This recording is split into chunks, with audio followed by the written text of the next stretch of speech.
You want the best for your child. K-12 can help them gain the skills they need to reach their full potential while giving you the support you need to get them there. K-12-powered schools are tuition-free, accredited online public schools for students in kindergarten through 12th grade. Their state-certified teachers make online learning interactive and engaging, allowing your child to learn at their pace from the safety of home. Join the more than 3 million families who've chosen K-12. Go to k12.com/podcast today to learn more. That's k12.com/podcast.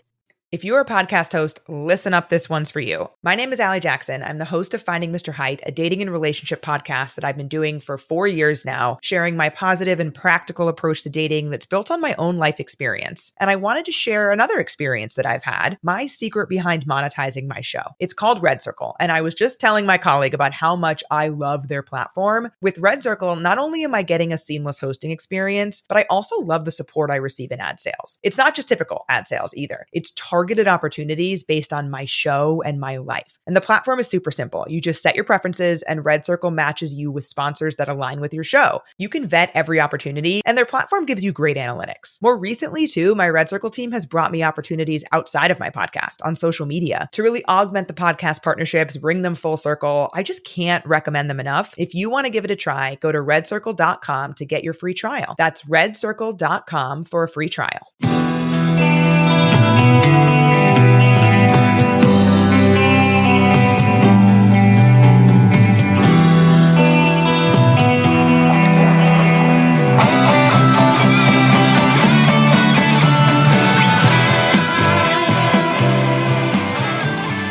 Welcome to Como Talk, a No Facts All Feelings wrestling podcast on the Social Suplex Network. I'm Allie. I'm Ann. And I'm Leah. Has the heat broken for everyone? Or Girls. I guess come No. to you, Ann. It's come to me and it has not broken, but it's allegedly going to break in the next couple of days. But, you know, I'm in hot and summer and I'm at the pool every day, so it's like, you like it's not it, a problem. I assume. Yeah. It's like being in a sauna for my muscles full time. And Ann I mean loves that positively. Her heat hair shirt, her heat shirt. Leah, but you've been freed. I have been thriving today. Just today. Yeah. Yesterday it wasn't quite where really? I wanted it. Today has been like, I think it was like a high of 72 today, and it's Nice. like right now it's at like 68. All my windows are open. I pulled the AC out of my bedroom for temporarily. I know it's going to go back in like in 2 days, but Yeah, but I you want to be. You want your little freedom. You want your open window freedom. I need my understand open that. window. I just heard high of 72 and I was like, at the end of June? That's so frigid. Like, hell on earth. Shivering. She's sick for you, Leah.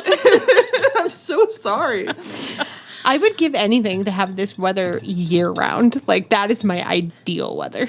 It sounds pretty nice to me. I mean, I like to get a little hotter, you know, like for brief periods, but then I like when it really goes back down in the evenings and at night. So it broke your, like, everyone loves our weather talk. It broke your, like, I don't know, 3 or 4 days ago or something, but it's been raining torrentially on and off ever since. So it's not like, but it's temperature-wise, it's nice, but it's damped to go. It's damped to go outside and you get wet all over your body. It's really hard.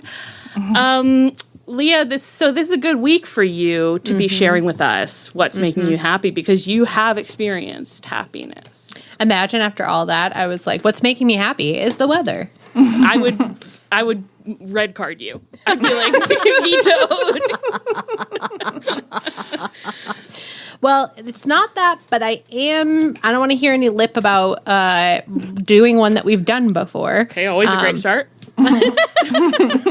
When I aggressively say, don't give me talk back. My lips are sealed. What's making me happy right now is this current season of Taskmaster, which is truly, truly unparalleled. I was really looking forward to it because I knew Jason Mantzoukas was going to be on it, and I knew he was going to be a perfect addition to the cast, and I was really excited. But I've fallen in love with Fatia El Ghori, and she is my love. She is the love of my life. Such a beautiful wife. She's the one that says bruv pretty regularly, right? Yeah. Yes. Yes, she is. Yes. Yeah. I'm trying really hard to be her third wife, her third partner, and we'll see how it goes. You're trying to be her third wives partner? already? Yes, she has 2 divorces already. So I'm trying to be number 3. really? Yes. So not simultaneously. Wow, good for her. Yeah. Wow, I'm love that obsessed for her. She's I'm obsessed making with her. moves. I'm obsessed with her.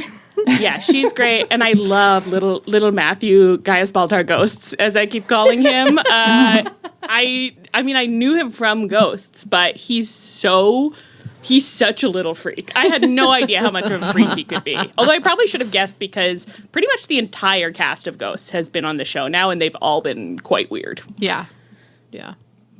This season, I think we were talking about it. This season is somehow like the best, like as a whole. Like there's been casts that had people that I individually liked better, but I think this is the first. Like this is the cast I've most like the entirety of. Interesting. I think they're definitely up there for me. I think there are some others that are like a little higher, but yeah, it's a great season. Everyone get tasking. It's on YouTube, I think. Yeah, all the old seasons. We're pirating it, but I think it's is the new one not on? I have no idea. I haven't checked, but I'm just like no, it is because I was watching it there. Nice. Sometimes when I'm at work and I need background noise, I watch it on YouTube.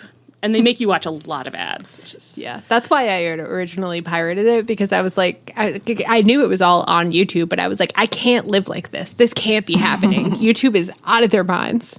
I really registered recently, like, how many ads YouTube is showing for everything now.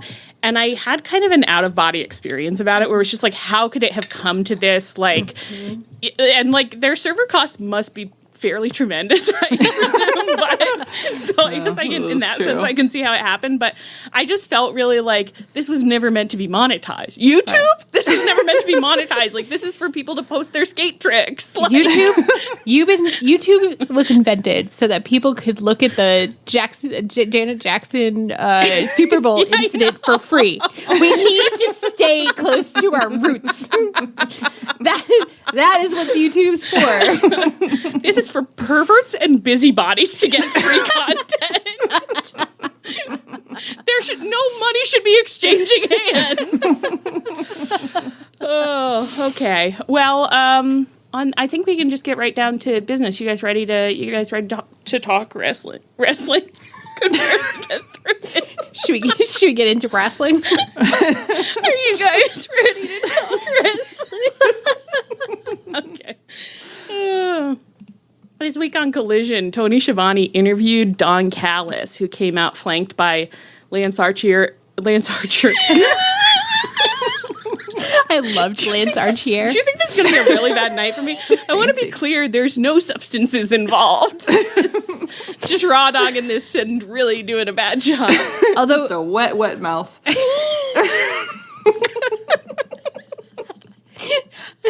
Although what, Leah? I was just going to say we should praise ourselves because we watched Collision this week. I just think that every time we should, someone should be putting points on the board for all of us. Yeah. I thought you were going to be like, every time we watch Collision, an angel gets its wings.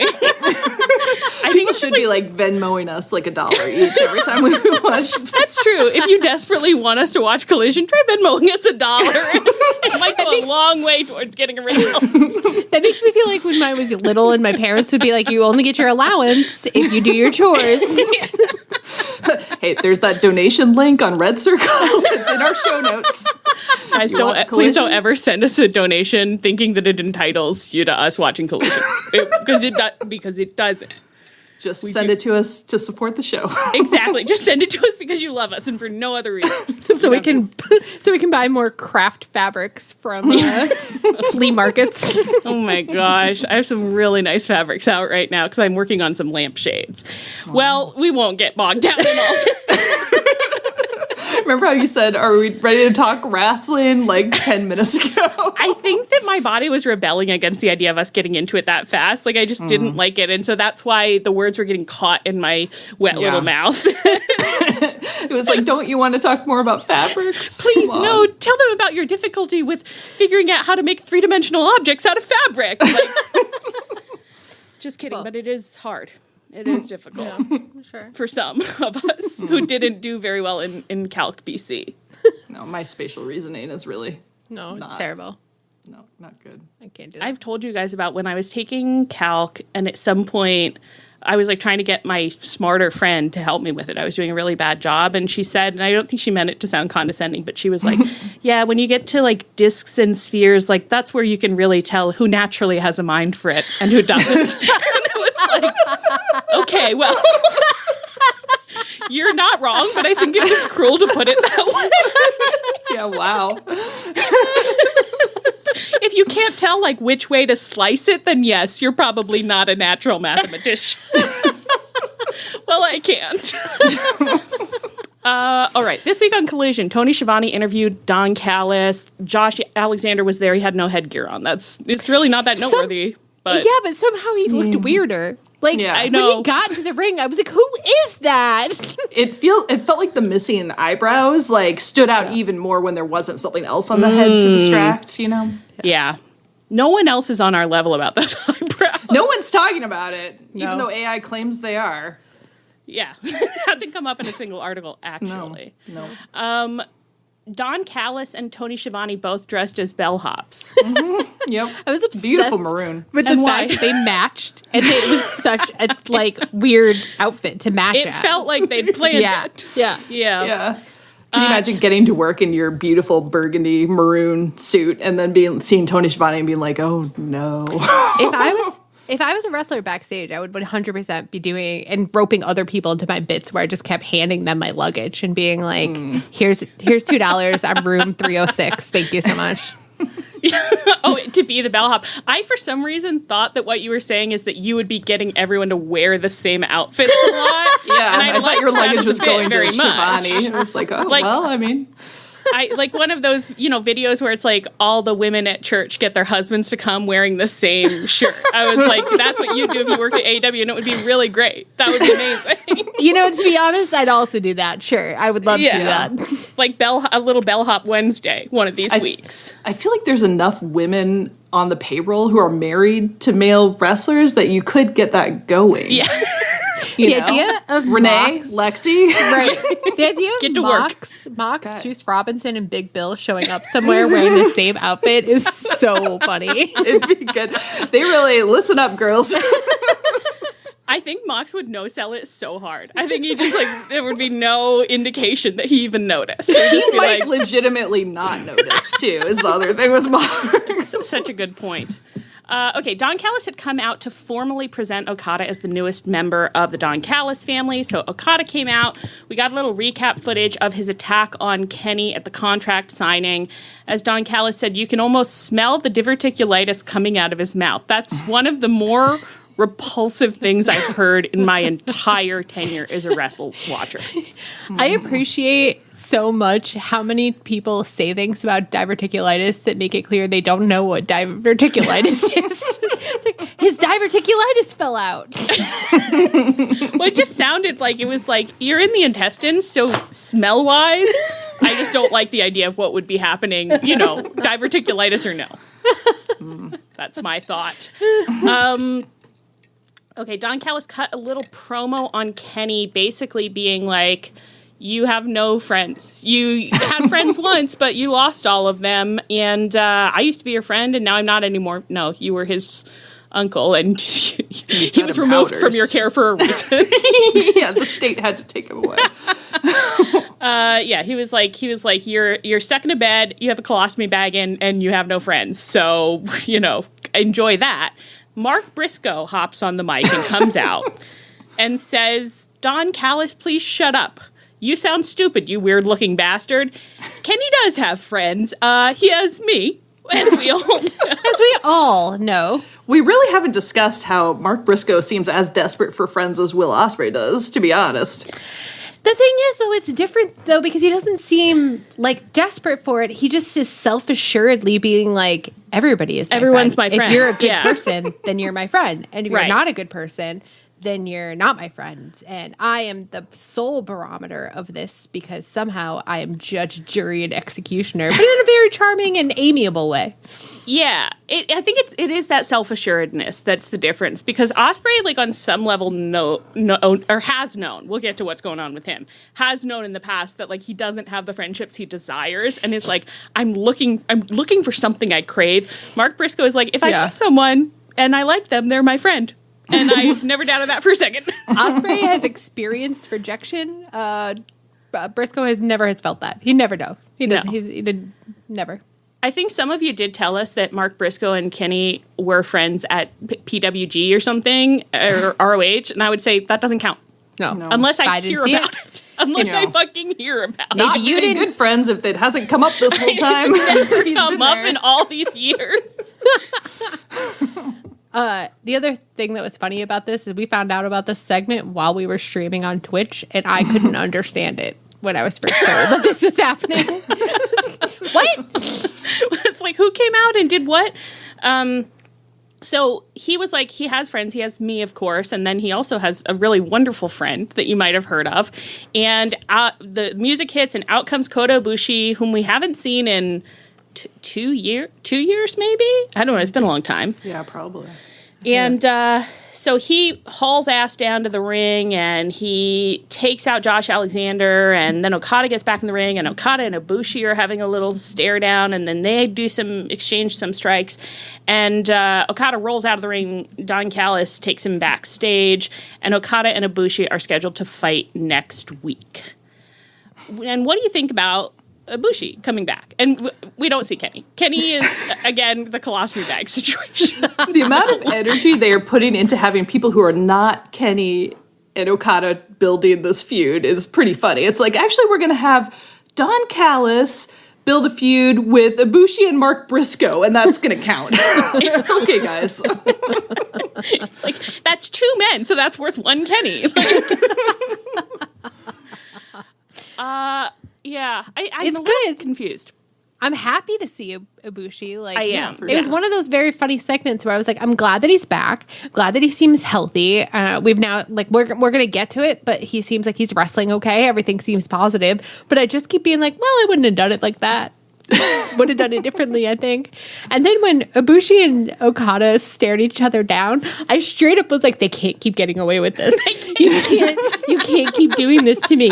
What was their relationship in New Japan? You can't keep having a stare down and it's stand in place. I know there's a lot to it. I'm fairly certain there is a lot to, I believe there is.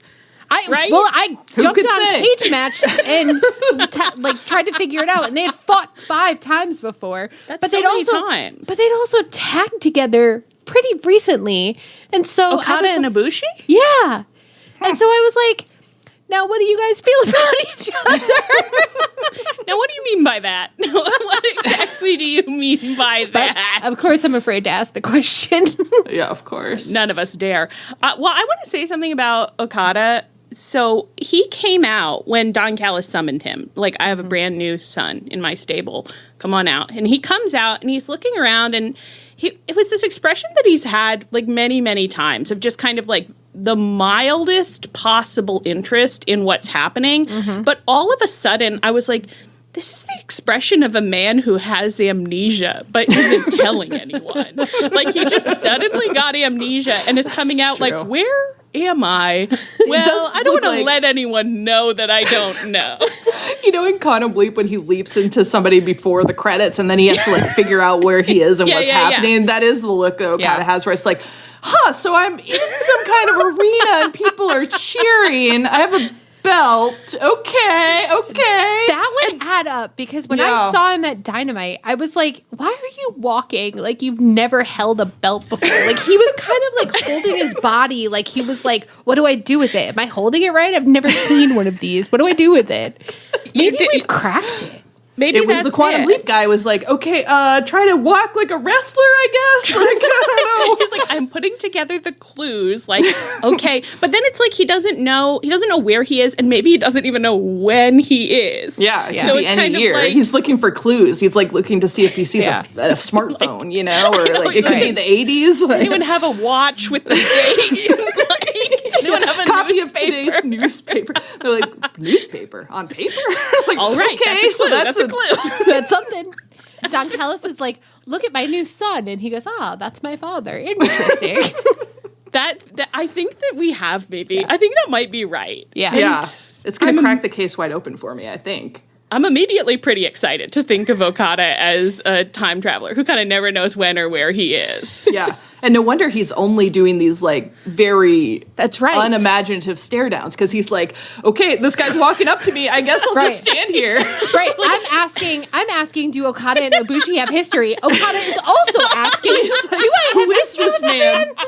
Is he my tag partner? Have we fought? I don't know. I got to get on a cage match later. And then he's like, this tells me nothing. Or it's like he knows him, but he's like, well, we've been a lot of things to each other, so it is hard to know what we're supposed to be now. Let's just do a nice neutral expression, and let's put a little like a forceful wrestling punch behind it. That could mean that he's my great friend or my great enemy. Yeah.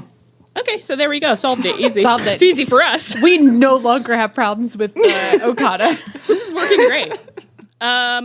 Okay, so any other thoughts on any of this before we move on?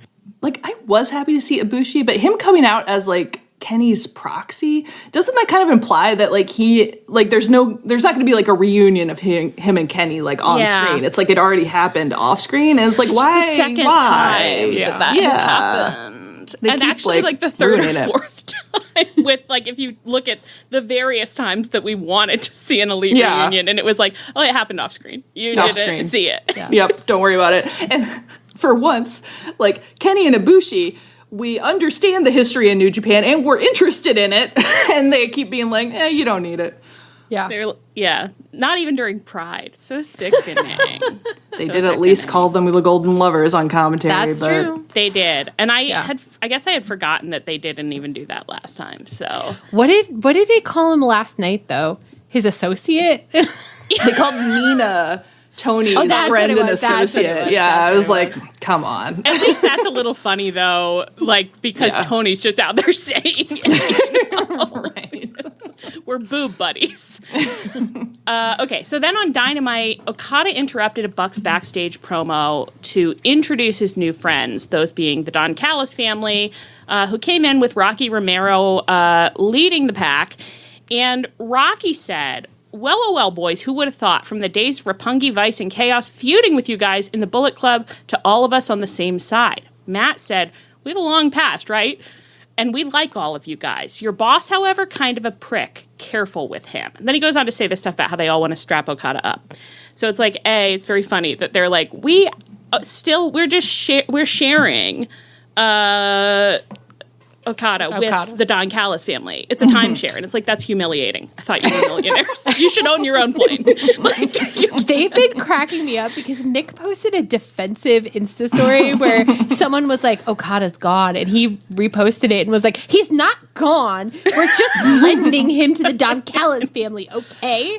And then they posted a group selfie with them all smiling, very big smiles that was very much giving, like, our family is going through a divorce. And we're trying to pretend it. Everything's fine on Team Taz.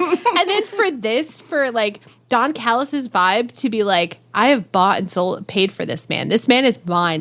He's my new I signed beautiful all the papers. Your precious United States government. He is now the prize exhibition in my zoo. I'm going to like milk this for all it's worth. He's milking him.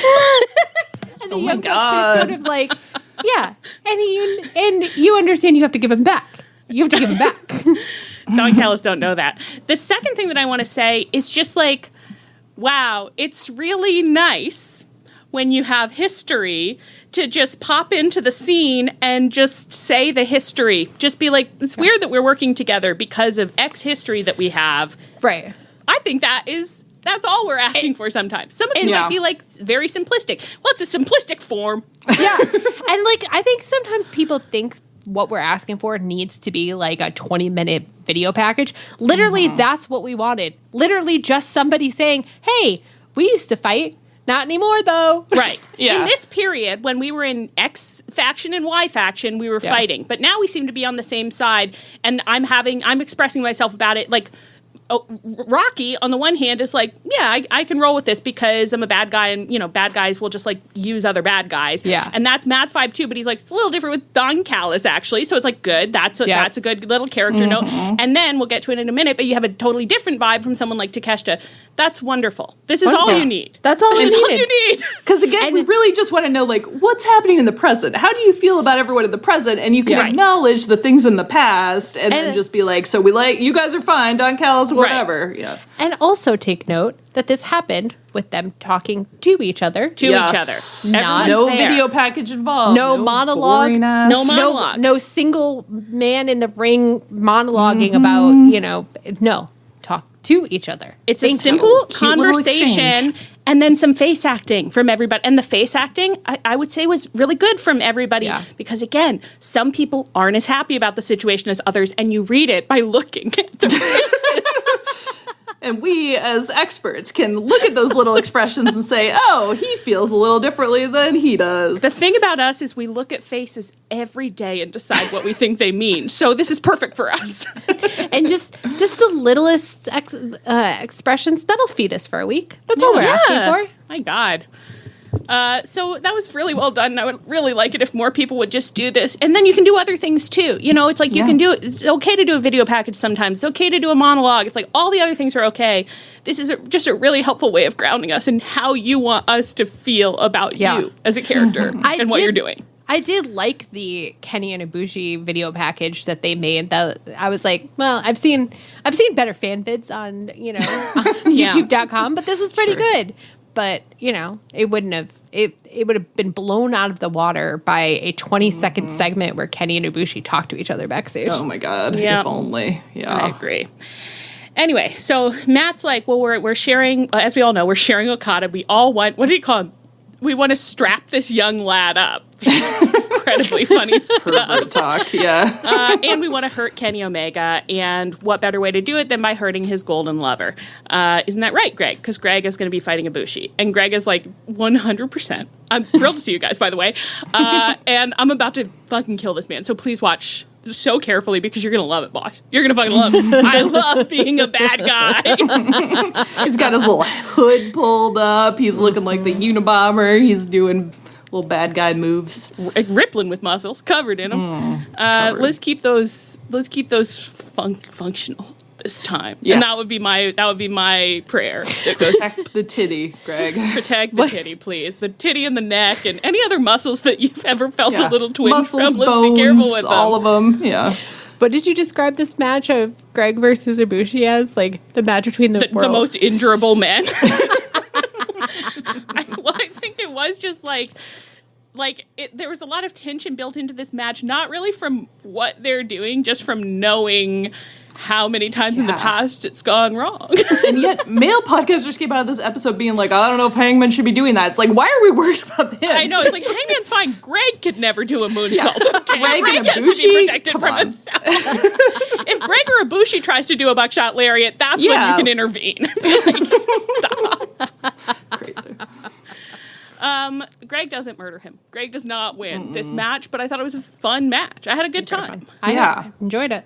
I was so happy to see little Greggy. I just really miss best friends, and I'll never see them again. I thought you were going to say I'll never get over it, and I was going to agree, but I hope we do see them again in some capacity. If they have to see fucking surgery, these old, if the Rock and Roll Express are still coming out on TV. That's true. Maybe in 30 years we'll get to see them again.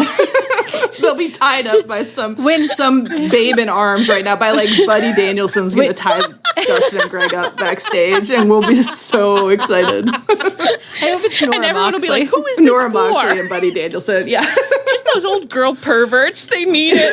You know what? Now suddenly I'm like, you know what? If there are old girl perverts out there who want to see the Rock and Roll Express get tied up and bleach poured down their throat and they take bumps in the ring and stuff, well, bring them back for another round. I'll do anything for my fellow girl perverts. Okay, if somewhere a Rock and Roll Express podcast suddenly reactivated and three girls were suddenly older women suddenly get on the mic and was like, wow, I could have danced all night. We bring Tunnel Talk back in 2055 when Dustin and Greg got tied up by the Danielson Moxley intergender tag. Just as Mark Briscoe predicted, I have empathy in my heart right now for the Rock and Roll Express for the first time. I know. Now I'm like, let's see it again. I'd be so pleased imagining my compatriots. Yeah. And this offer only for girls. Only for girls. That's the thing is I was thinking Rock and Roll Express was for boys, and I was like, what the hell, get them out of here. But thinking about the girl perverts, I'm like, obviously they should get anything they want. We have to remember to put those girl pervert glasses on when we're judging stuff like old men doing stuff in the ring. Yeah. Tully and Arn maybe even, We watched that Tully match when he was young, and it was pretty horny. So, there's some grandmas out there. That was sexy. Magnum PI. Not PI, though, right? I think it's TA. TA, yeah. I do call him Magnum PI. Yeah. I know. It's What else are you impossible gonna not to. call him? Yeah. I will never, ever get over Josh being like, I just didn't expect it. I just did. Why did you give it to us, Josh? I didn't know that that's what you were going to do with that match. Well, you shouldn't have given us hardcore gay porn. I know. Like, how could you do anything else with it? It turned out it was fairly filthy stuff. It's like I sent this tape to the pervert factory, and it came out perverted. I don't know what happened. Oh my God. It was a real, because we'd watch it right after it was was it Christian did the tap out or Cope did the tap out? I think so. They had done something that made Josh think of that cage match. Yeah. But it's like when we'd watch that and been like pretty filthy stuff. And then it's like you watch it and you were like, wow, they're not making it like they did in the 70s. They say that porn is grosser now, but it isn't. It actually was grosser then. It is like, no wonder wrestling was popular in that time period. Like, it hasn't reached the heights that it was reaching back then. No wonder women were going to wrestling matches. Oh my God. Bring it back. Where else were they going to see this? They didn't have Al Gore's internet yet. They didn't. Yeah, you had to go to an adult video store. Someone had to look you in your eyes while you rented it. I love imagining our foremothers skulking up to some counter, being like, "Do you have Magnum TI versus Tully?" And don't talk to me about it. And then publishing their thoughts like in a zine of some kind. I need the pay-per-view for my pervert girl watch party. Oh my God. Wow. Okay, what are we fucking talking about? Oh, yeah, I think I did this wrong because I missed. So the other thing that happened, Greg, they have a fun match, fine. And Ibushi wins. But then the segment earlier with Okada had actually ended with everybody left happy except for Takeshita, who was doing some actually wonderful face acting. And he and Okada had a little stare down, and Takeshita said, "Remember, this is temporary." And then Okada said, "Okay," laughing to himself as he walked off. And I have to say, Okada has a lot of suitors right now, as commentary would put it. Yeah. Okada has a lot of suitors right now. And this was probably the first time I was like, that's an intense sexual chemistry. That's what I want to see. I like that. That was instant fizz. That's the first time that I was like, hey, I'd watch that. Hey, when are we scheduling that? I'd like to see that. Yeah.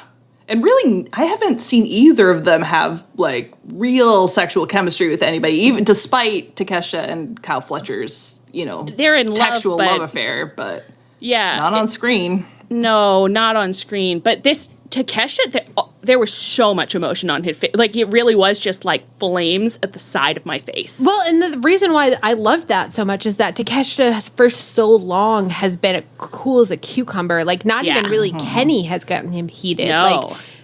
He's just kind of is impenetrable. And so for Okada to get under his skin and get him riled up, that's what Mama likes. That's what Mama likes. Yeah, that's what we go to the local pervert video store for. Immediately, I'm just playing the Nicole Kidman commercial in my head.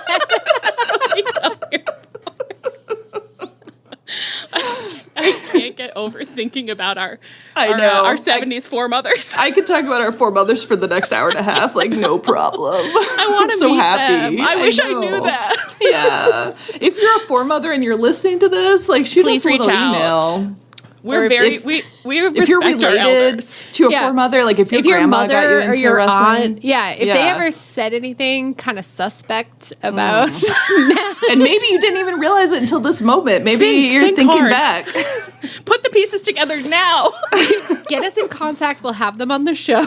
Yeah, send us your stories of your mothers and your pervert mothers and grandmothers. Yeah, and what they were getting up to, at these wrestling shows. Okay. I think that's it. I think that's it. And it's just that, this point about Ibushi walks really weird. He really walks like he knows that he has so many muscles. And it's not even that he's being careful with them, but he's like, I want them to see every single one of them. It's good for him. No notes. I see Ibushi walking anywhere, I just think in my head, I wish he was still riding that bike. Remember that time? Oh, yeah. He rode that bike around. Wow. I wish During our brief Ibushi moment. Yeah. I wish every time I saw him, he was just riding a bicycle. Yeah. It's funny, sometimes people tell us about Ibushi deciding to make time work differently, and then I remember that I think that's like the first wrestling content Literally we ever the saw. first thing. The before any of the other gifts that our pal Mary tried on us. She tried the 25-hour day on us first. It didn't get us, but every once in a while people tell us it like it's a real deep cut, and it's like, oh yeah, that was my first introduction to wrestling. And I didn't understand what was happening. Really, No, it was just When we were told this fact, we did not know where we'd end up with it. No, it was kind of like, what an interesting fact from a world that I'll never experience. Look at us now. Look at us now, Ma. Just using wrestling slang in our daily lives all the time. Like real sickos. Yeah. You said today that some children's books are really over amongst the children of your friends, and I was like, yeah, can't help it. And I actually did try to phrase that a different way, and I couldn't find another word that just communicated exactly what was going on with these children. And if you give a mouse a cookie, huge pops when it comes out, I'm sure. Yeah, big pops. Sometimes you use jargon because it's just a faster way to say things, you know. It's like why is bedtime so loud upstairs? Oh, if you give a mouse a cookie, that's why. It's mega over, so there's it's huge really pops. over. So. I did want you to just say in how you saw the Adam Cole shirt, and there were multiple people online.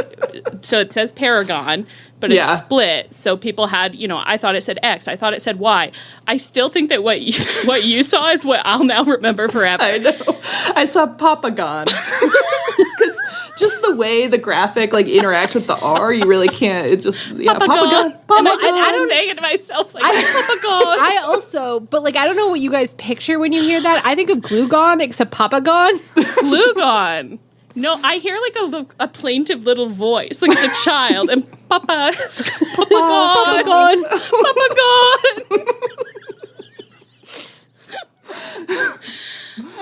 Anyway, just wanted to get that out there. Okay. What else were the Young Bucks getting up to, you might ask? Great transition. They opened Dynamite with a pre-tape. Well, they didn't fully open it, but, whatever. It was the beginning of Dynamite. They had this pre-tape on the big screen in which they were like, Swerve and Ospreay, you have a match scheduled for the second half of the show. Oh, wait, no, you don't, because we're the fucking EVPs, and so we moved it up, so it's now. So get out there and do your match. And so Ospreay's music hits, and it plays for a long time, an abnormally long time, which is so exciting. Until eventually, Ospreay races out. He's still putting his wrist tape on. His boots are unlaced. He has to lace them up in the ring.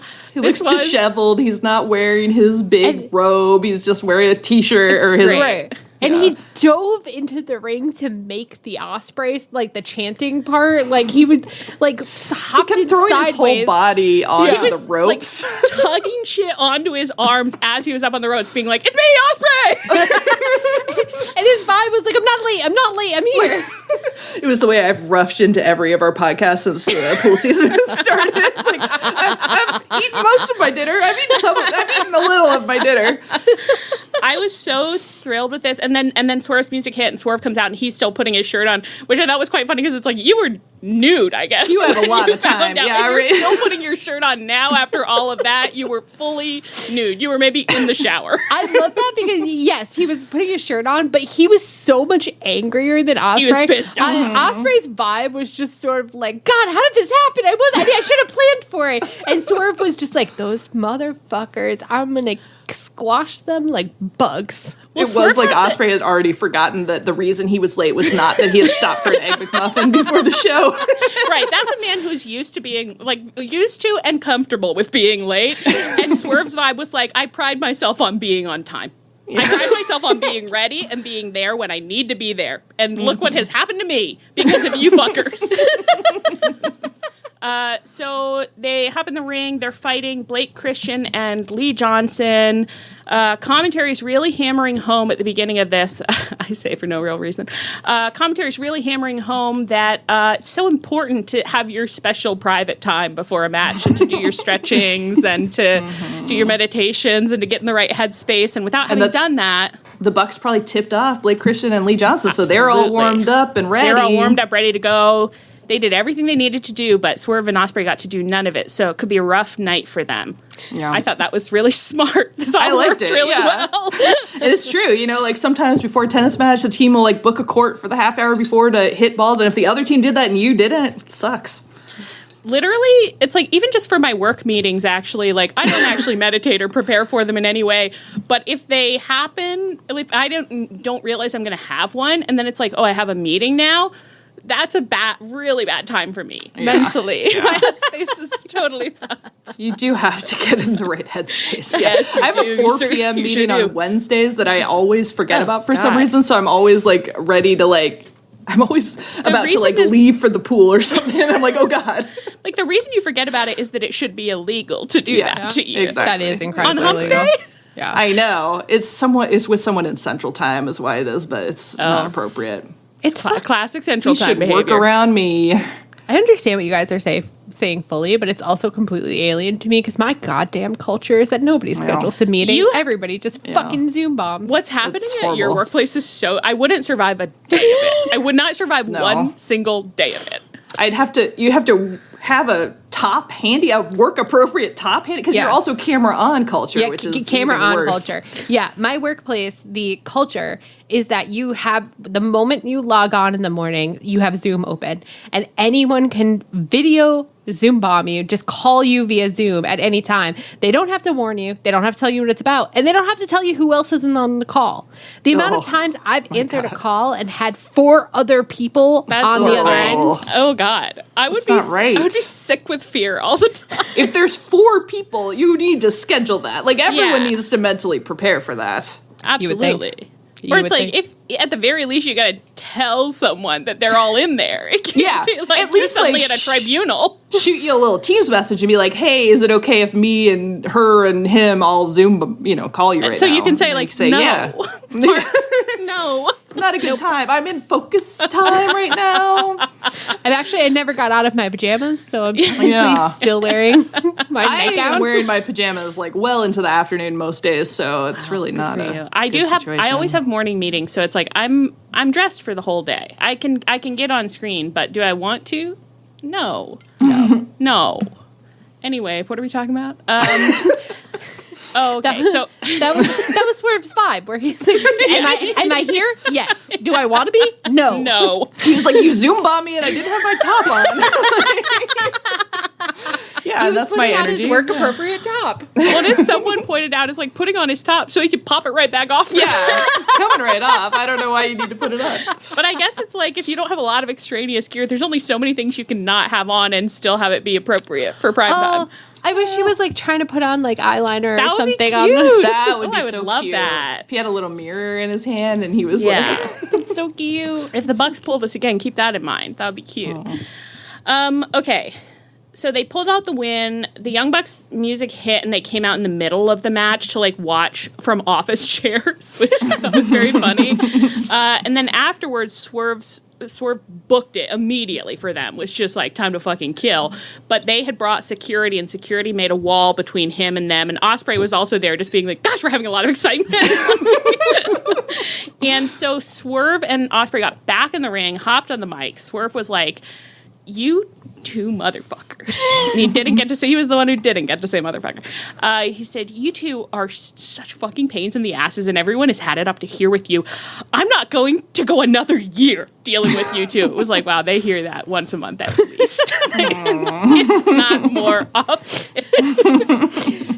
Kenny at home with his diverticulitis is like, "Yeah, they won't stop fucking shitting on the floor, Swerve." I know.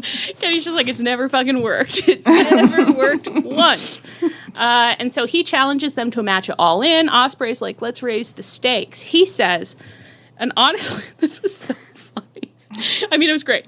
He said, we're all done with the power that you keep abusing. You guys have done more harm than good for this place. So let's strip that power from you. At All In, put the EVP titles on the line. And I said, wow, we're getting political these days. It is thrilling. We had our wonderful week at Arena Mexico, and we said some really positive things about, you know, the idea of like not being fucking jackasses and not being xenophobes and being friends with our neighbors. And then Ospreay hops on the mic and says, no kings! So brave for a Brit. So brave. Hell yeah. Or as he says in his country, no tyrants. No tyrants. Of course we can keep the nice kings around.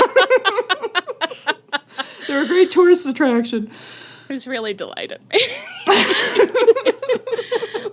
So he says, put the EVP titles on the line. The Bucks are immediately furious. Nick especially acting his little heart out. He says, what? Now, commentary seemed to not quite know what to do with this. What do you guys think put the EVP titles on the line practically means? Ideally, if Swerve and Ospreay win, they become the EVPs. And they start booking the show. Ideally, in a perfect world, Ospreay would have some kind of managerial authority, and we would see him try to exercise it. And I think people in our Discord were suggesting that he'd be like, okay, so your new booking, pattern is going to be that you're my best friend, and we're best friends together, and we wrestle you to all be the my time. best friend.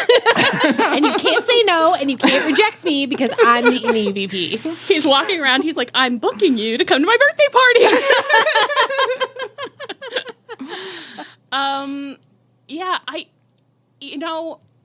I don't know that is what will happen. I don't know that it is. No, I think it might just strip them of the titles, which I was like, well, like, if you want to end the story of them, like, exercising power and go a different direction, then, like, sure. And I assume that's what they're probably I doing. have to assume. I saw someone being like, you guys are all scaring me by being like, this is how the Bucks begin to retire. And I was like, oh, I didn't get that at all. Mm-hmm. I just think that they're like, it's more of an impediment than a help at this point to have, like, ultimate control. Like, which it makes sense. Like, you can only have a bad guy character have all the power for so long, which we've said before. Like, it would be good for them to not have all the power and then be having to deal with the repercussions of what they did while they were high on that power. That would be smart for them as characters. Right. And they can always, I mean, if we're pretending that the EVP titles can be treated like belts, they can always win it back in the future if it chooses them to.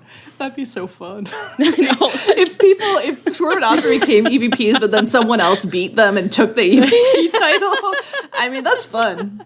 And I love the idea of the Bucks just watching and being like, our precious powers, and look what they use them for. And it's just stuff like, we need cannolis in catering. We never have cannolis in catering. And Nick's just like throwing a cannoli at the ground, like, this is garbage.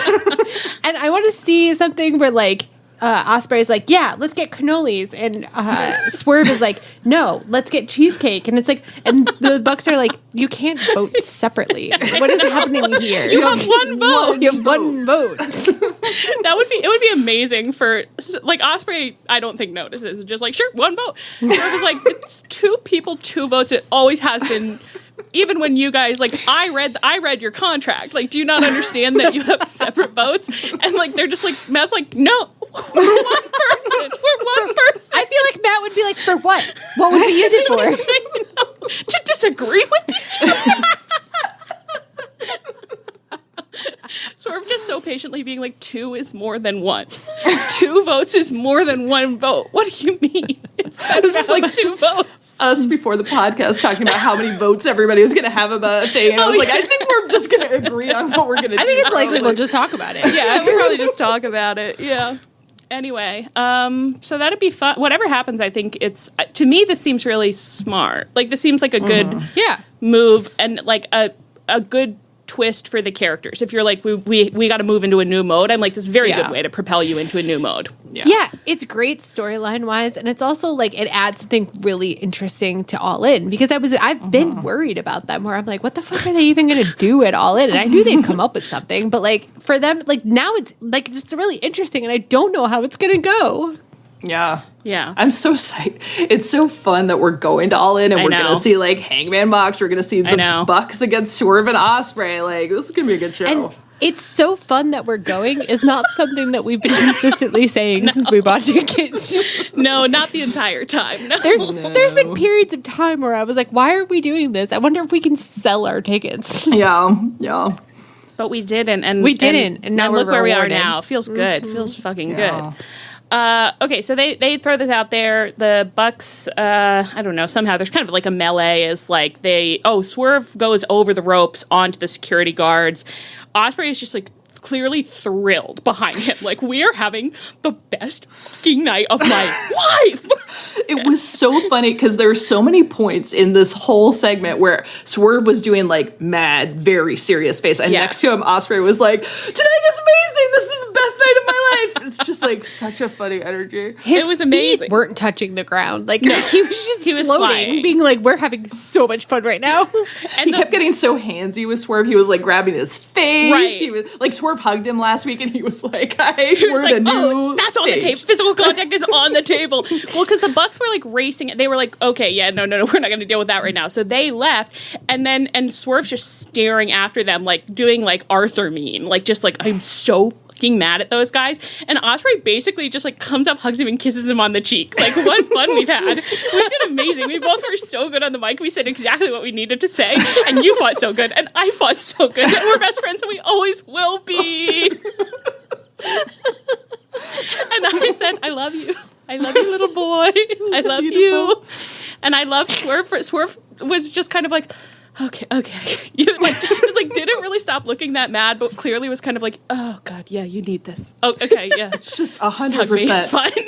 a household cat and dog together, like just full time. It made me so happy. And Ospreay had that big yellow black eye. It was so it looked intense. It's like It was one of the crazier shiners I've ever seen. Oh, okay. And then we had a Bucks backstage response where I don't remember exactly what they said about. I think they were kind of like, "How dare you suggest that?" But it wasn't that clear whether it would be booked. And then they suspended Swerve for quote laying hands on an AEW official. They suspended Swerve, right? Yeah.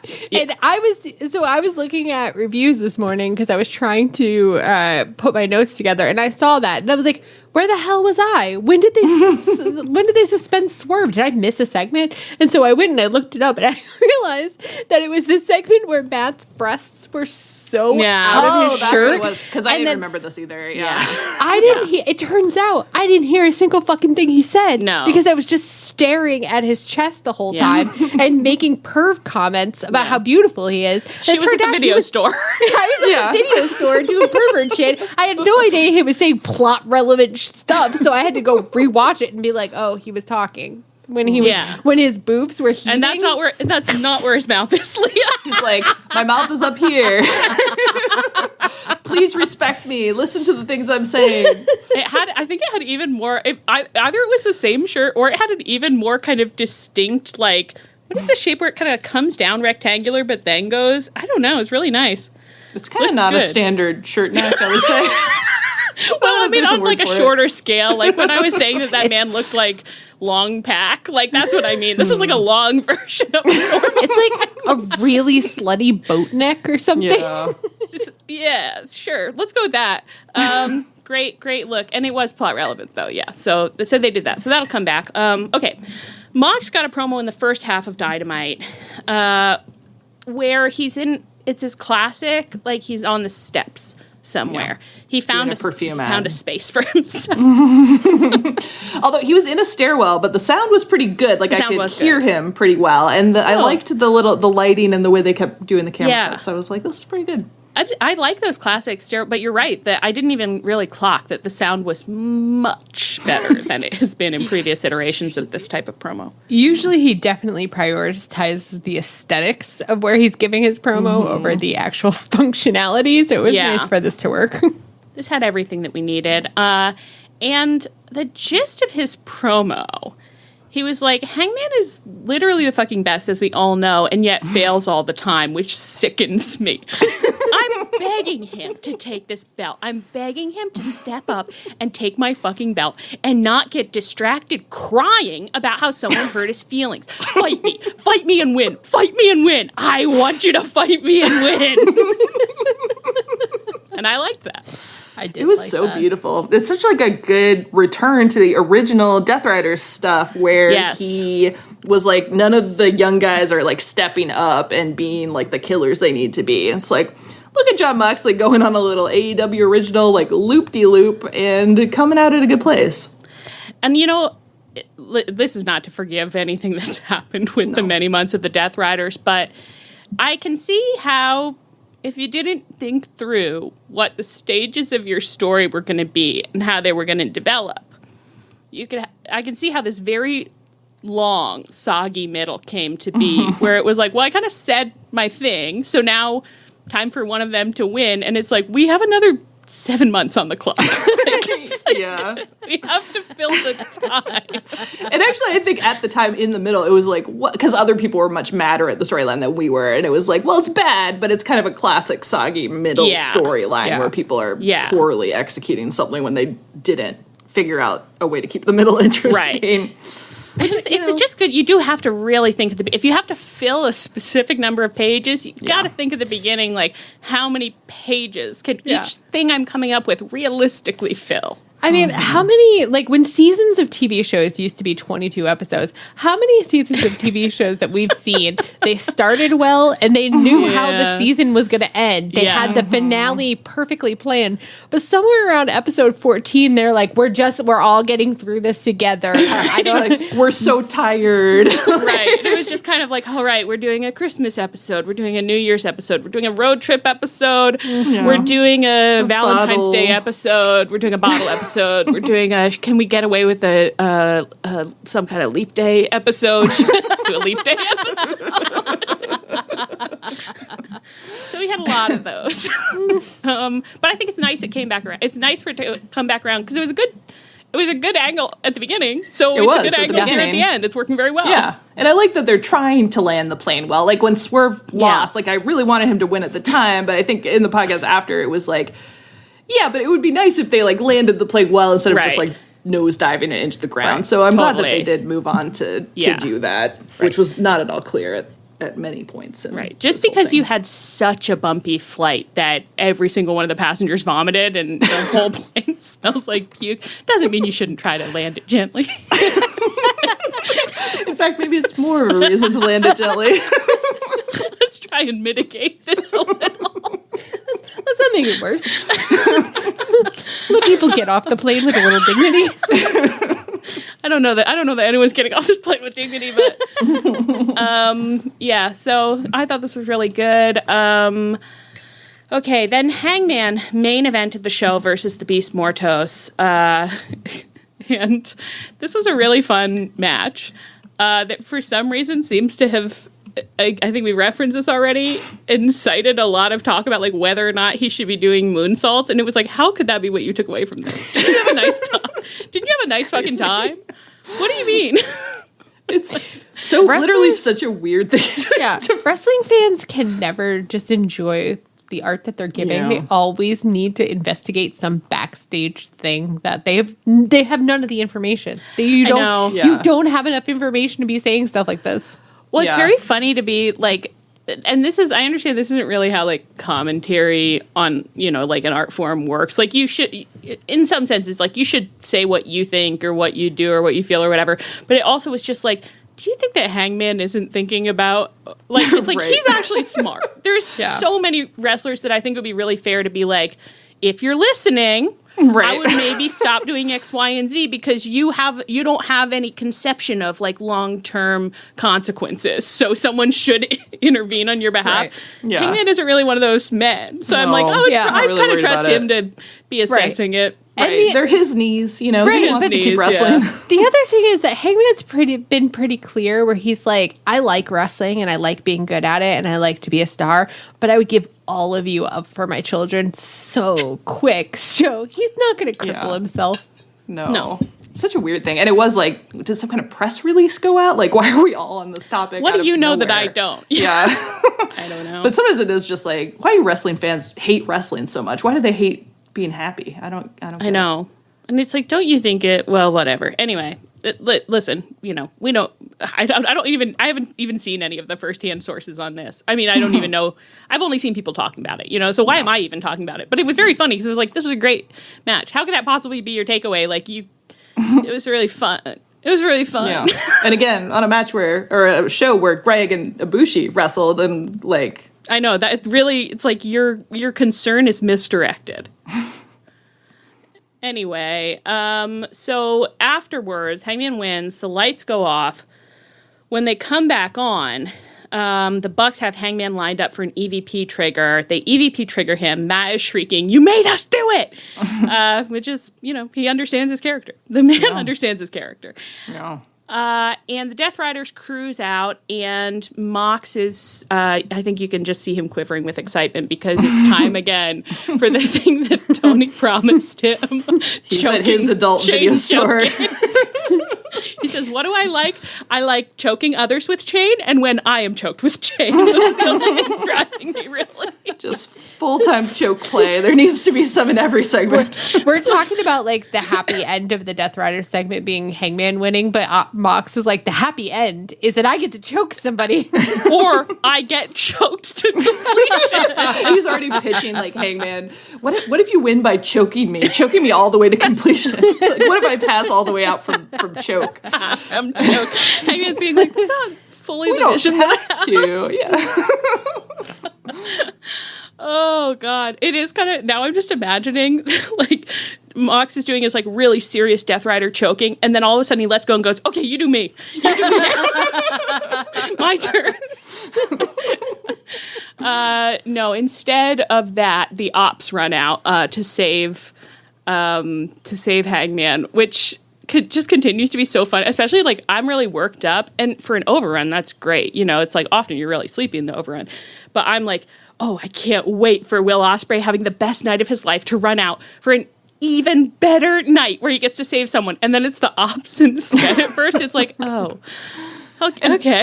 I think if the ops did like a interacting promo where they talk to like Hangman and Swerve, and I feel like I would be less like, because every time they come out, I'm like, what? Oh, right. Right. But it like never sticks because it's always like, Samoa Joe cares about this? Like, right. Okay. And it would be so easy to have that conversation because Ospreay wants to have it. Like a backstage segment where Will Ospreay is like, Samoa Joe, thank you so much for coming out today. I really enjoyed it. You just really did a great job, and I loved it. I thought we did. Do you want to go get a drink? And you were so good in ROH. You were my all-time. Yeah, I would love to see Samoa Joe just giving him a sidelong look of like, it's a lot of energy, and just being like, okay, kid. Okay, yeah, no problem. That would endear Samoa Joe to me. Anyway, the ops come out. And they're still outnumbered, so then Ospreay runs out, and then I'm happy again. And Ospreay runs all those other big, nasty dogs off, and he's so good at it. And then he slides to his knees to Hangman's side to be like, are you hurt? Are you hurt, my love? My friend, my best friend.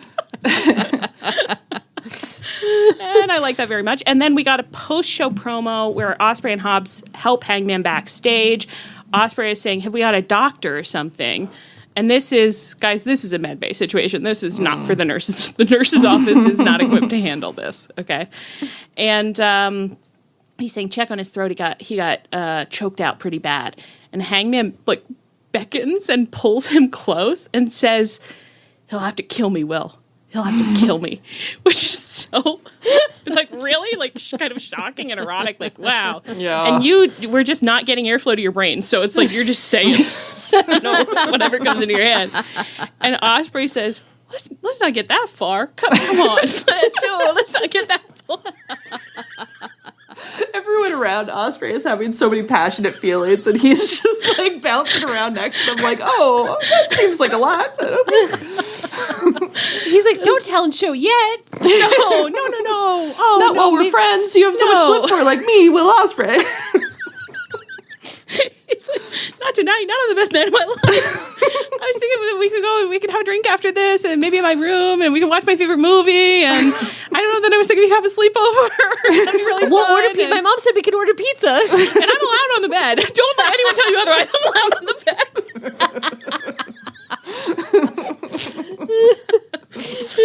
Oh gosh. All right. what else do we have here? Oh, do you want to say what Taz said on commentary?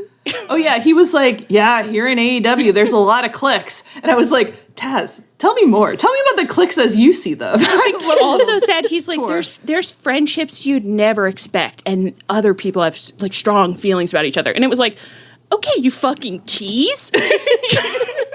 Who else is friends? You tell us right now. Friendships I wouldn't expect. That's the only thing I care about. That's literally my only interest. I'd love it if Taz walked us through catering, like in Mean Girls, being like, those are the sexually active band geeks. Those are... Yes, I want that very badly. I think my immediate thought was like, I want him at the blackboard doing the School of Rock diagram of like, this is how all the people go together and these are the categories. But yeah, same thing basically. It's like, let's go deep on Map this. it Like, out. Yeah. Let's maybe do a full Dynamite on this. Yeah, Taz's guide to the cliques and friendships of AEW. Like, yeah, I would watch that as like a six episode miniseries. Like that could be all AEW All Access. But then it's like, if you did it on Dynamite, that could be like the thing that's holding the episode together. And then occasionally it's like he's trying to introduce a clique and then they're getting into a big fight. And Taz is just on the side being like, oh, well, fuck me. I'm taking them on a tour. But interrupting Jones over here. And Taz spends the whole match like bitterly muttering to himself, like, yeah, I was going to explain it, but sure, just hit each other, like whatever. It's really rude. I don't do this to you. To me, that would be a perfect night's entertainment. Yeah. Leah, do you want to talk about this thing about the AEW way? It's really about the clicks as well. Yeah, I don't know. Like I was being a little philosophical this morning, and I did have a drink, so I don't know if I'm going to be able to do it as well. But like, I thought you meant you had a drink this morning. I was like, wow, she had a fun day. Look, I went to work. That's all anyone can ask of me.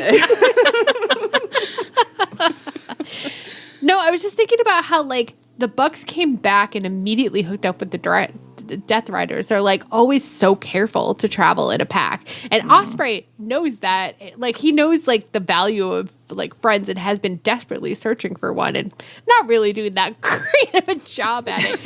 Meanwhile, Hangman also knows that there's value in friends, but he is fighting it and has always fought it. And like I think, you know, somebody got dunked on today for being like, you know what, I'm starting to think Hangman doesn't respect friendship. Yeah. That's like his whole thing is that like he's like, I think I can do it on my own, and he can't. He never can. And so it's interesting for this to be coming to a place where once again he's gonna have to be like, fuck. Yeah. I guess I have people.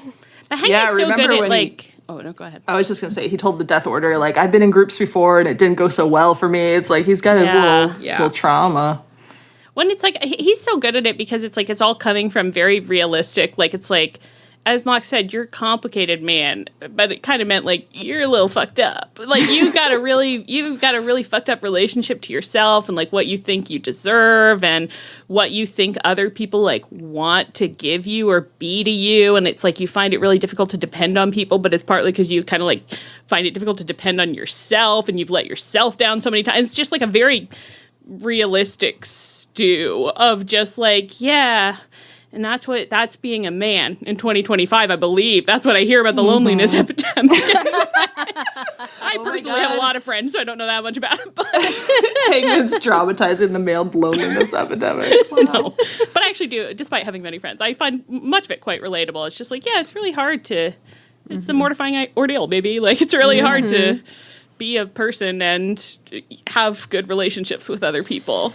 And it's also, I mean, it's difficult to confront, to be like, the reason why I can't get things I want is that I'm actively stopping myself from getting them. Yeah. It's like, that's brutal. That moment where you're like, I am the key to my own destruction. Cool. Yeah. That's really, really hard. And we've simply all been there. Yeah. Hangman's character gives people like so much to work with in their promos against him. It's just like you see Mox and it's like, even though it was all like kind of cornetty type stuff, like you're always crying about your feelings or whatever, it was so like entertaining and enjoyable to watch him like calling it all out that way. I don't know. Yeah. Well, when someone is like a really like juicy, fully realized person, I'm like, this is about Gaudy Night, actually. This is the same thing about Gaudy Night. Yeah, where it's like when one of the characters is like, a real person, then suddenly it's like, oh, they both have to be, I guess. Right, and it's yeah, like, everyone interacting with them kind of has to be, People are always stepping up to be the realist version of themselves with Hangman, because otherwise, like, it's like they don't want to be like the two-dimensional person next to the three-dimensional person. Like, you have to meet him in the three-dimensional space. Right? Yeah, you saw it with MJF too, you know? Yeah. Well, he actually saved Hangman. Yeah. He actually saved Hangman. Not the other way around. Yeah, Taz's World of Clicks. So Hangman and the Bucks, now Hung Bucks at an end for now. That's sad. It's really hard for me because I was watching it being like, how am I going to defend this one? Well, I was about to kick it to you, Leah, for your Notes app apology. Yeah. Well, you know what? Hangman started the violence first. He buckshot lariated Matt last week. By accident. By accident. I think he meant it. Oh, you do, Oh, do you? you do. Wow, someone's feeling on friendly fire. So you feel that he did make Matt do it as your defense. Yeah, he didn't want to. He's like, my defense He was forced. Matt was right. Matt was right. Listen, the thing about the Bucks is you don't need them to be right. You can still love them when they're wrong. In fact, you have to. If you love a young Buck, you love them when they're on their worst Support behavior. Bucks' rights and Bucks' wrongs. And Bucks' wrongs, yeah. Any other thoughts about any of the people involved here as we head towards All In? I think everybody's doing a good job. Yeah, Me too. it's all going great. I have been so thrilled, and it's so fun to see like so many fun, good storytellers all working on the same story. I know, and working on like it's fun that the storylines are crossing a lot right now, which is always it's annoying when I'm trying to create categories for our podcast, but it's like when you get the best stories because you know the most complicating element in any story is usually like another person who wants and needs and fears different things than you. And so it's like those are all interacting in really fun ways right now where it doesn't feel like anything is like like even though you're like I think that I know kind of where we're going with some of these, it doesn't feel like you're on like, you know, a straight track. Like you're like, oh, we keep getting there a different way than I thought we would, which is delightful. Yeah. Also, which the beginning of the Death Riders had a fair amount of storyline crossover and you know felt big, which was good. So we just got through that soggy middle, and what we can do is we'll ultimately, and many will not like this, but I believe it's probably what history will do. We'll fold those two firm ends together, and it'll be like the soggy middle never existed. And someone is out there yelling, and they're like, "We'll never do that."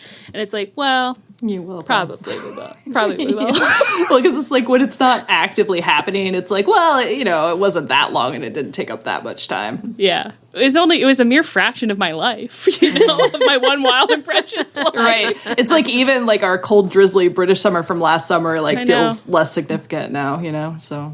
Now that it's hot and summer, that's all we can remember. That's right. And hot dog summer. Hot dog summer. Yep.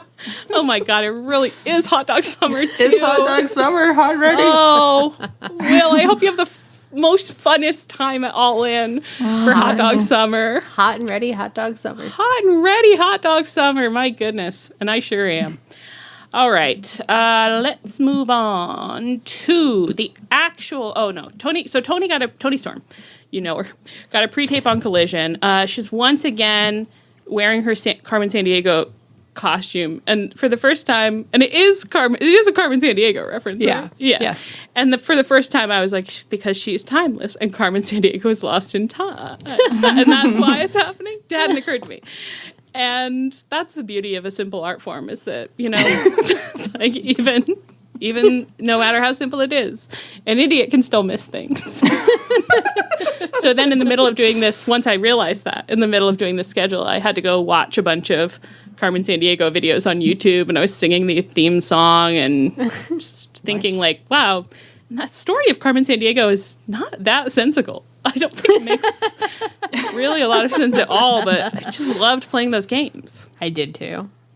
Yeah, I don't even know how aware of any story I was. Well, I think she's finding the lady.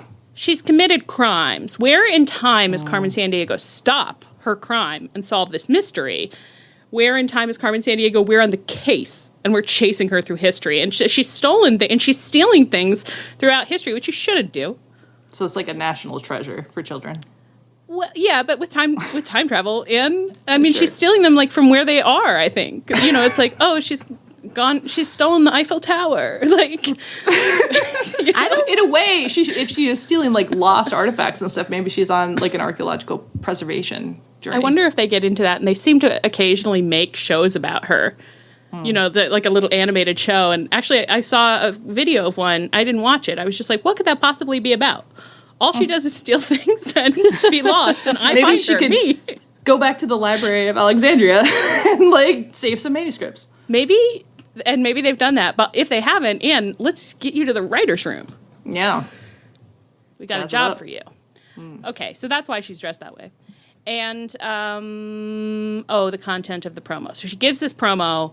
This was a killer promo. I know, I'm like, you can't read it. It's just like every line a banger. Every line a brand new banger. Mm-hmm. And the things, like just the little things, like she said, since then you've been eating steak, playing on your telephone, and trying to kiss me. And it's like just saying telephone instead of phone is so funny, And it's like just an amazing, you just don't see the third one coming.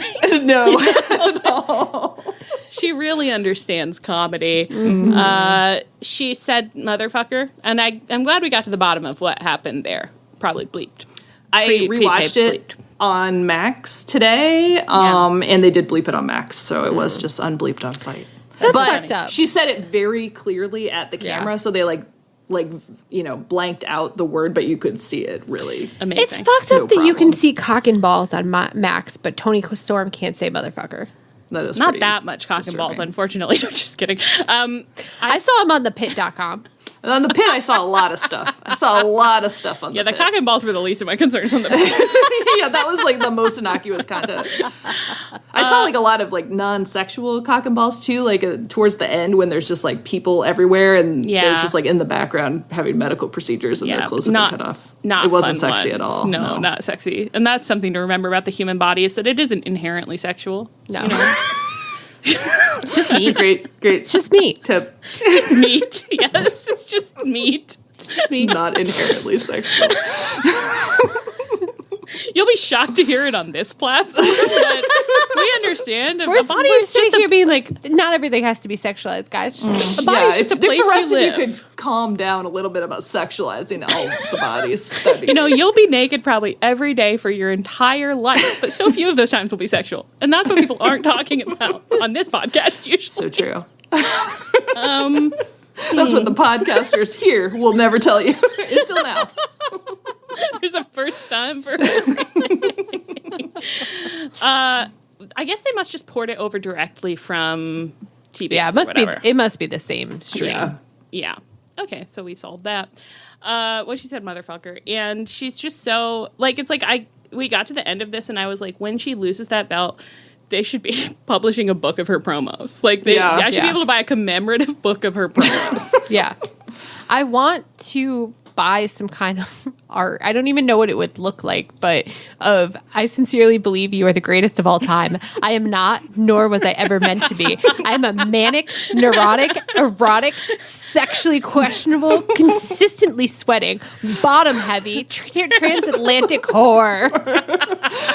That's just like, oh my God. Yeah. Unbelievable. You really, it should be cross stitched, and I assume it will be. It's the kind of thing that it's like it can't go very long without being cross stitched. No, so. you would think, it's like right up there with like the medicine is not working. Mm-hmm. Like there are like a couple of like lines from AEW promos that are just like perfect, top tier. Yeah, right. It's just like that is greater than most of what this beautiful simplistic art form can produce. All right, and so then Dynamite opened. Toni's arriving at the arena. She immediately gets ambushed by Mercedes, who's wearing this outfit that is so much look. I loved it. I mean, there was so much going on. Mm-hmm. Just the black and the gold and the gloves, the gloves and the gloves. I don't know why the sparkly, fringy gloves is what set me over the edge, but that was the moment that I was like, I'd die for her. Yeah. I mean, her energy was fantastic here. So she's wailing on Toni, and she's shouting, Toni, you want to play games? You want to embarrass me, you stupid little bitch? Well, let's play. You will never beat me. You will never be better than me. It was quite intense. And then Mina ran out for the save. Maybe security ran out too. I don't know. But Mina ran out and kind of intercepted, and she was tenderly clutching at Toni and just rubbing her elbow, which was a funny way to comfort her, but I liked it very much. And Mercedes kind of threw the mic down and left. And I liked it. It's just like with the Takeshita thing. It is very fun to have a wrestler who's been pretty cool and above it all this time suddenly really get disgruntled. Like that really works for me. For me, Mercedes to just be like I don't really understand you, and it's making me angry.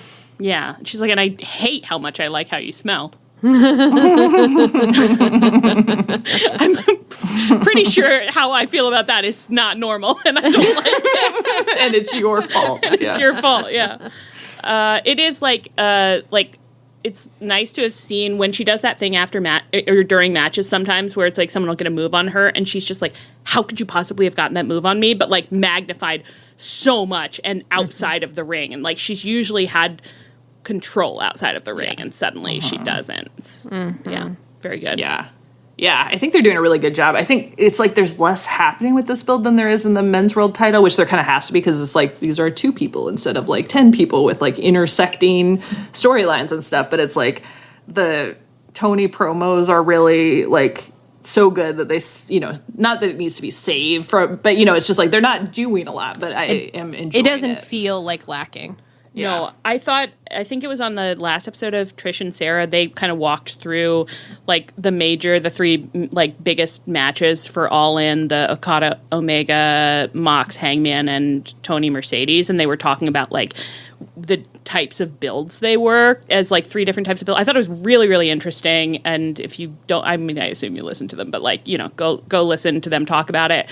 And they were talking about the Toni Mercedes one as having been kind of front loaded. And so then it's about like maintaining energy less than like the Hangman Mox, where it's like we know that there are narrative elements that are going to keep being introduced as we move towards All In, because like we aren't to the place where like the outcome will be possible. And I think that they're doing an amazing job of like, we did our big promo. We're not like really like learning more about each other. There aren't going to be surprises like or twists. Like it's just that the way that we feel about each other is becoming more and more intense the longer that we don't have that match to release it. And they're doing that incredibly effectively because it's feeling more and more and more intense without them, as you said, Anne, like having to like add more elements. Yeah. So that's really good. We also got a women's casino gauntlet qualifier match on Dynamite featuring Athena, Thunder Rosa, Kris Statlander, and Willow Nightingale. Stat had a segment on Collision this week. It was a backstage interview where she was airing her frustrations about like not being seen or respected at AEW and being like, I've done everything right. Like I've tried to be a good person and no one pays attention to me and I don't get like booked and it just fucking sucks. And Yuta, real rude little baby brother, came up behind her and was like, I hate to say I told you so. And she was like, I hate to fucking say I told you so. And hit him and was like, shut your grimy little mouth, Yuta, you little fucker. Line. It was the most big sister that she's been in so long. Like, as a big sister, I've had that experience where I'm just like, you are near me at a point that you like really shouldn't be. I'm going to kill you. Right. Talk to me again. You'll wish you fucking hadn't. You'll fucking wish you hadn't. And she said, I know what you're doing and I don't want any part of it. She shoved him. Because Yuta does something so funny too, where he has that hair in his eyes all the time, which is so funny, and he like raked it out of his. I was like, I don't know what that is. He just Love it's them. like weirdly effective but I don't know what it's doing, but I loved it. Right. I don't know what it indicated, but it kind of electrified me. I guess I just love seeing my grandchildren perform in the school play. It did such a good job. Yeah, really started the show. So star. And so she shoved him away and she turned around abruptly and immediately bumped into Jon Moxley's beautiful bare chest. Oh my God. It was so hairy. I don't know if he's like been letting it grow, but there was so much more and she ran right into it and she had this look on her face like, oh no. Yeah. But like also a little like horny scared, you know, just like I'm not supposed to be that near this chest. Yeah, he's married, but I'm having some feelings. Yeah. And so she had dropped her phone as she turned, and Mox picked it up. This was like they both did a phenomenal job. This worked so well. They moved so slow and they had such neutral expressions, and it was like they were holding their breath. I was holding my breath. I was like, what's gonna happen?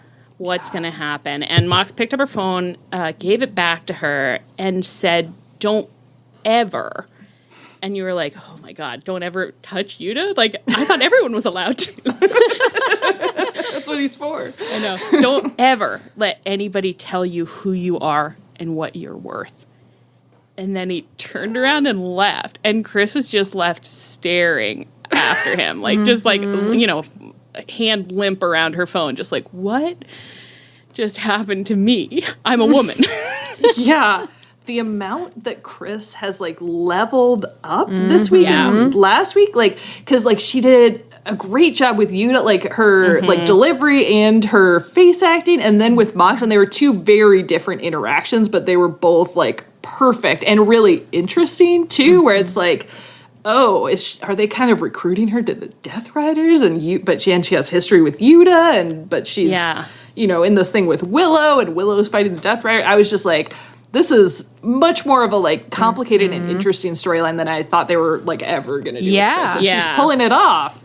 This is them 100% like making use of stuff that I had no idea that they ever would. Like, it is so interesting for Kris to be in a place where she went bad and then regretted being bad and tried to make amends. But she had hurt Willow so much that Willow wasn't ready to accept her amends. And instead of continuing, Kris was like, well, if you're not going to take my offered hand, then I'm not going to stand here holding it out. Like, that's interesting and real. You know what I mean? Like, it is so human to be like, well, if you're not going to accept my apology, then I'm not going to apologize. Like, I don't know. It's just like, I like it so much. Yeah, and it's a great way to have her like end up going back heel because it's easier and it's there, and these guys do want to hang out with you, maybe. Yeah. And that's the kind of thing that would be so interesting. Like if she does turn, and I don't know if she will or not. I could see it going both ways. But if she did turn heel again, that's the kind of thing that's so interesting to use down the line. Like to have someone be like, the last time you tried to do the right thing, it was hard, so you gave up. Like, but if you really want to do the right thing, you can't give up. Like, you have to do it even when it's thankless, and like even when there's no reward, and like nobody will acknowledge you. Like, you just keep doing the right thing. The right thing is its own reward. No one's going to say that on wrestling, but I wish they would. Like, the right thing is its own reward. That would be so powerful to be like, try again, but like do it for the right reason. Right. Yeah. That'd be really sexy. Yeah. Anyway, okay, so they had this four-way. It was fun. The women constructed a real murder machine on the turnbuckle. You don't see this type every day.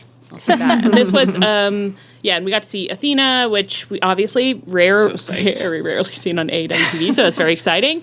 And came out with Billy Starks, who I said looks like a Delia's catalog came to life. So cute. So cute.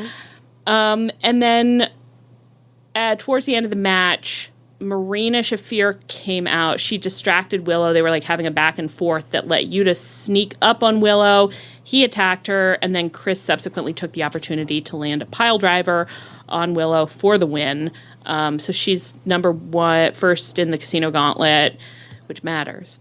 And she had some loaded looks with Marina, and then Marina left and Yuta left, and then she was just standing there doing face acting on her own. And again, it was pretty high-level face acting. She was doing a really nice job. Yeah. Like for someone who's just like, I don't know what to do, or like I think I did something bad, but maybe I'm just someone who's gonna do bad things again. I don't know. Yeah, that's complicated. Like she didn't ask them to do it, she didn't want them to, but she got the benefits, and then also she took advantage of it. She took advantage of it, and also like, of course, when you try to apologize and someone won't accept your apology, then you're kind of mad at them, and so Will is on the other side, you know, and they have this tension. Like it's a surprisingly complicated emotional situation that she's in.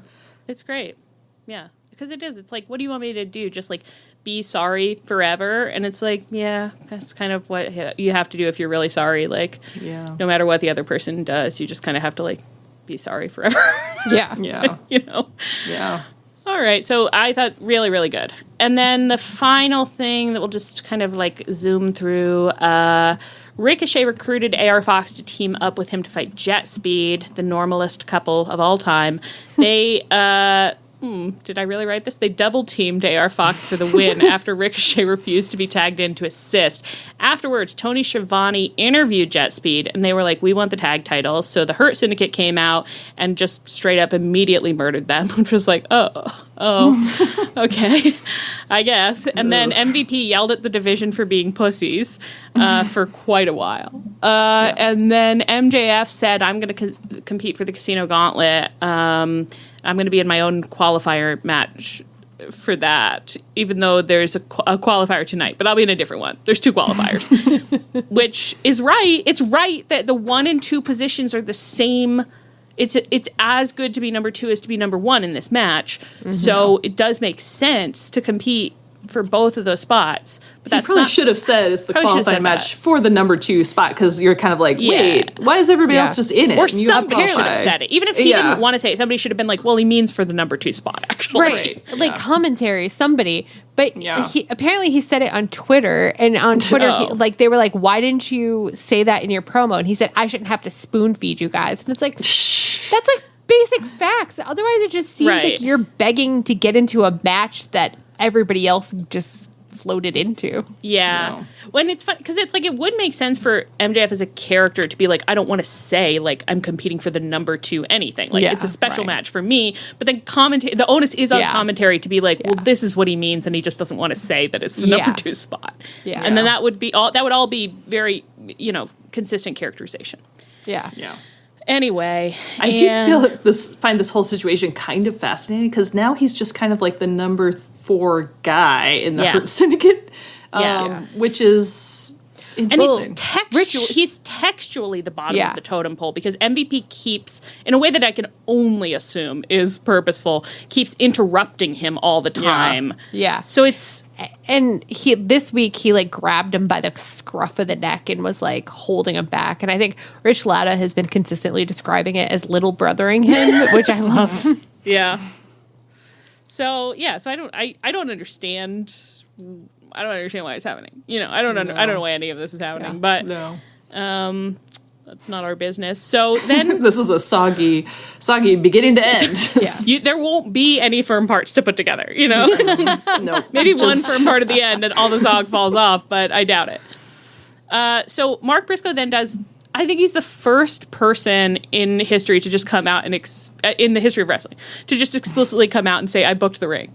I actually booked the ring, and you guys are running way over. And if you look at the pad by the door, like, you can see I booked it on Teams. I'm supposed to be there. So please leave.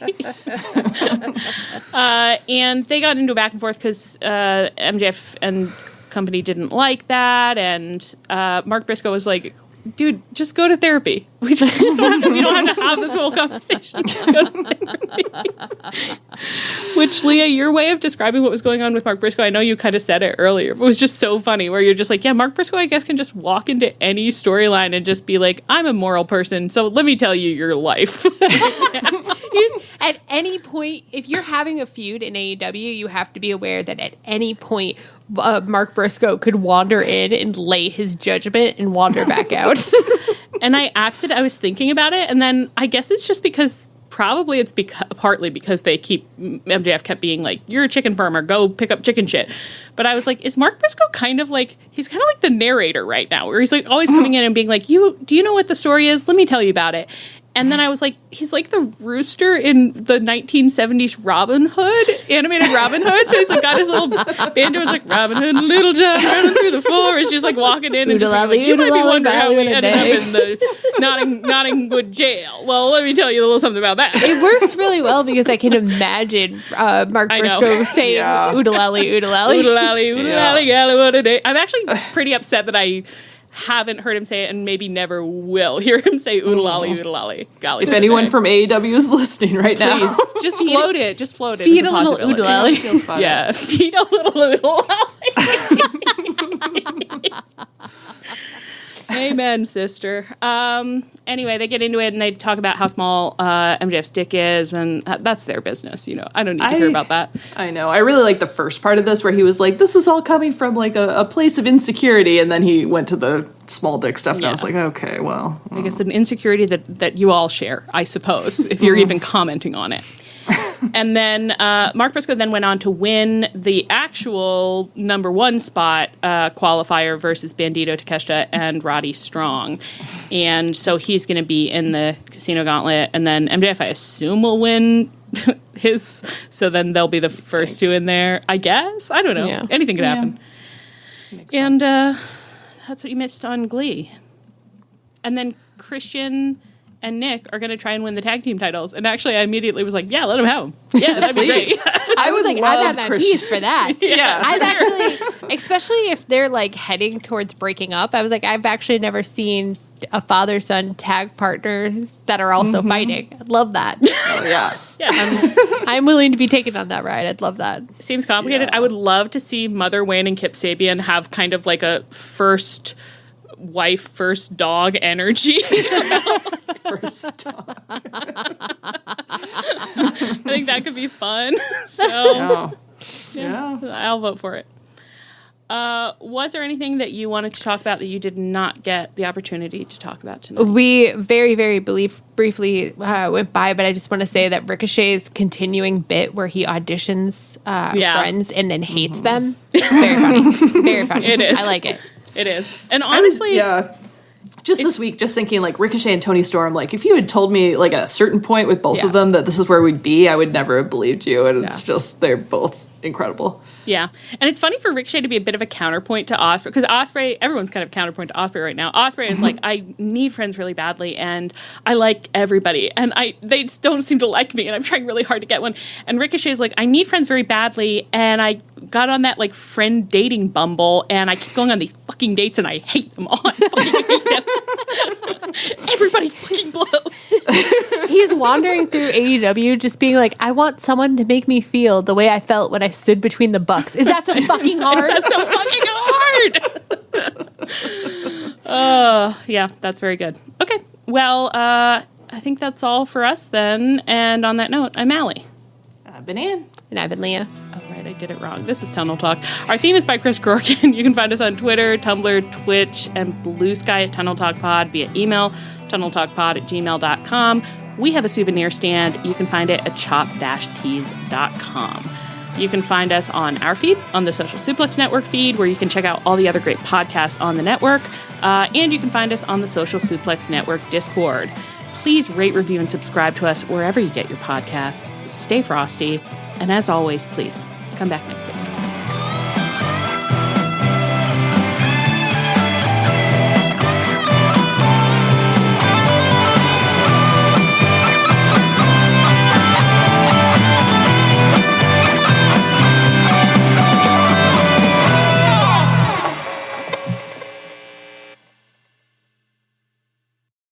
You want the best for your child. K-12 can help them gain the skills they need to reach their full potential while giving you the support you need to get them there. K-12-powered schools are tuition-free, accredited online public schools for students in kindergarten through 12th grade. Their state-certified teachers make online learning interactive and engaging, allowing your child to learn at their pace from the safety of home.